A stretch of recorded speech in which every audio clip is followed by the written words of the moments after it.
Dois medicamentos são conhecidos como antiparasitários, mas um estudo publicado nesse ano observou o que acontecia quando a ivermectina e o mebendazol eram utilizados em pacientes com diferentes tipos de câncer. Após aproximadamente 6 meses, 122 pacientes completaram o acompanhamento. E olha esses resultados. 32% relataram ausência de evidência atual da doença. 15% apresentaram regressão tumoral. 36% apresentaram doença estável. Somando esses três grupos, os pesquisadores encontraram 84% de benefício clínico com o uso desses medicamentos. E quase metade, 48%, relatou regressão tumoral ou ausência de evidência da doença. Agora, por que esses dois antiparasitários estão sendo estudados no câncer? O mebendazol interfere nos microtúbulos, que são estruturas fundamentais para a divisão celular. E aí, quando ele desorganiza esses microtúbulos, acaba dificultando a multiplicação das células tumorais e favorecendo a morte celular. Já a ivermectina vem sendo estudada por atuar em diferentes vias relacionadas à proliferação e à sobrevivência das células tumorais. Além dela apresentar efeitos imunomoduladores, na imunidade, e efeitos também anti-inflamatórios. Esse trabalho em questão é um tipo de artigo que a gente chama de trabalho observacional, ou seja, os autores simplesmente observam e descrevem a realidade que eles estão observando. Não tem grupo controle, não tem grupo placebo, e só isso já deveria ser suficiente para o vídeo dela sequer existir em primeiro lugar. Porque apesar dos trabalhos observacionais serem importantes e terem a sua parcela de contribuição para a produção científica, no máximo dava para ela falar assim, olha só gente, que legal, uma hipótese, e ponto final. Mas a partir do momento que ela começa a comunicar que os participantes relataram daquela forma uma melhora de tantos %,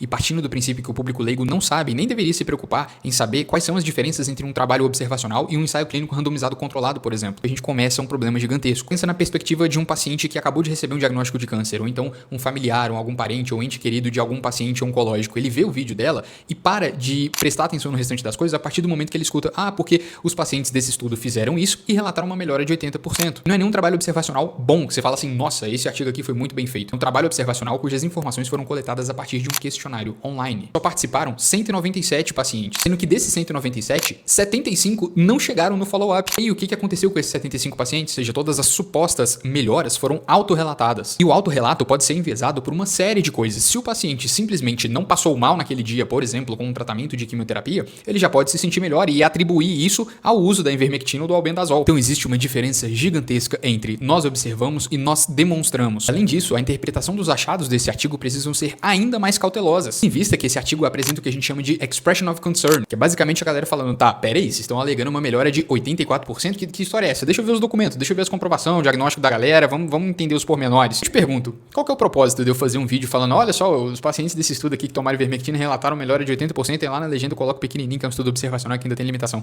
Qual que é o propósito disso?